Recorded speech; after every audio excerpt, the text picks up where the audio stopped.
ಬಸವಣ್ಣನವರ ವಚನಗಳು ಸರಳ, ಸುಂದರ ಮತ್ತು ಅರ್ಥಗರ್ಭಿತವಾದುದಾಗಿದೆ.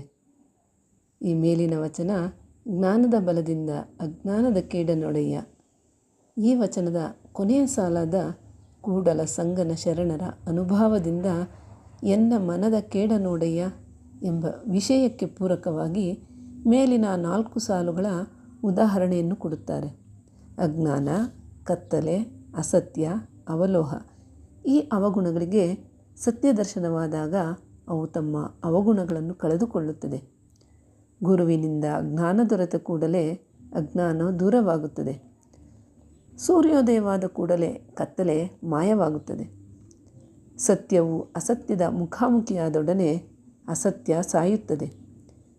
ಪರುಷಮಣಿಯನ್ನು ಸೋಂಕಿದ ಕೂಡಲೇ ಅವಲೋಹ ಚಿನ್ನವೇ ಆಗುತ್ತದೆ. ಅದೇ ರೀತಿ 12ನೇ ಶತಮಾನದ ಶಿವಶರಣರು ಬಸವಣ್ಣನವರಷ್ಟೇ ಅನುಭವದ ಎತ್ತರಕ್ಕೇರಿದವರಾಗಿದ್ದರು.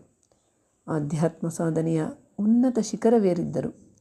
ಜಾತಿ ಮತ ಭೇದವಿಲ್ಲದೆ ಮೇಲು ಕೀಳಿನ ಭಾವನೆ ಇಲ್ಲದ ಅನೇಕ ಶರಣರು, ಉದಾಹರಣೆಗೆ ಹಡಪದ ಅಪ್ಪಣ್ಣ ಲಿಂಗಮ್ಮನವರೇ ಆಗಲಿ, ಕಸ ಗುಡಿಸುವ ಸತ್ಯಕ್ಕನವರೇ ಆಗಲಿ, ಡೋಹರ ಕಕ್ಕಯ್ಯನವರೇ ಆಗಲಿ, ಚಪ್ಪಲಿ ಹೊಲೆಯುವ ಕಾಯಕದ ಹರಳಯ್ಯ ಕಲ್ಯಾಣಮ್ಮನವರೇ ಆಗಲಿ, ಹೀಗೆ ಅನೇಕ ಶರಣರು, 770 ಅಮರಗಣಗಳು ಪರಿಶುದ್ಧ ಜೀವನ ನಡೆಸಿ ಶಿವನಲ್ಲಿ ಒಂದಾದವರು.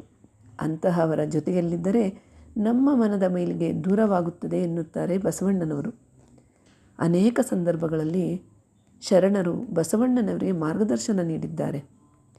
ಹಡಪದ ಅಪ್ಪಣ್ಣನವರೇ ಎಷ್ಟೋ ಸಂದರ್ಭಗಳಲ್ಲಿ ಬಸವಣ್ಣನವರಿಂದ ತಪ್ಪಾಗದಂತೆ ಮಾರ್ಗದರ್ಶನ ನೀಡಿದ್ದಾರೆ.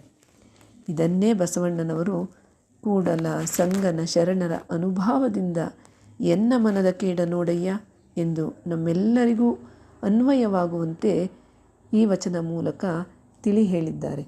ಧನ್ಯವಾದಗಳು.